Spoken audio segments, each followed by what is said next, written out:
الرحمن الرحیم۔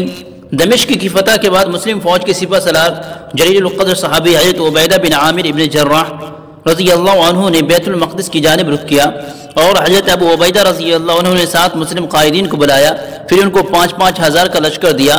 جب یہ قائدین بیت المقدس کی فصیل پر پہنچے تو دونوں فریقوں کے درمیان گھمسان کی جنگ ہوئی۔ معرکہ کو 10 دن گزر گئے اور 11ویں روز حضرت عبیدہ رضی اللہ عنہ تشریف لائے۔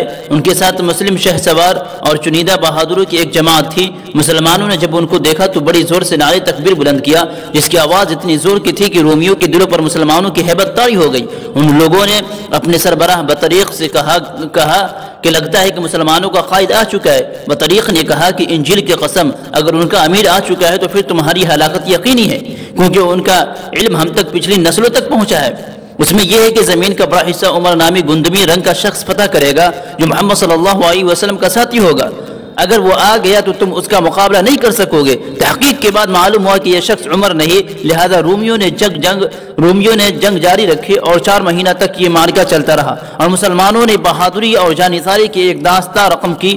آخرکار رومیوں نے صلح کا ارادہ کیا اور یہ شرط لگائی کہ اس شہر مقدس کو تمہارے امیر عمر نامی شخص ہی کے حوالے کریں گے۔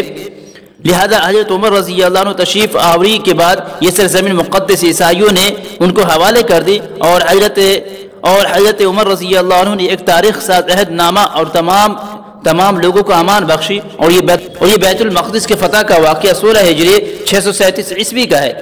اس وقت یہودی بالکل کمزور اور بڑی کم تعداد میں تھے، نہ ان کو حکومت حاصل تھی، نہ قوت و ثروت اور نہ کوئی جنگی طاقت۔ اس وقت بیت المقدس پر عیسائیوں کا قبضہ تھا اور مسلمانوں نے بیت المقدس کو عیسائیوں سے فتح کیا۔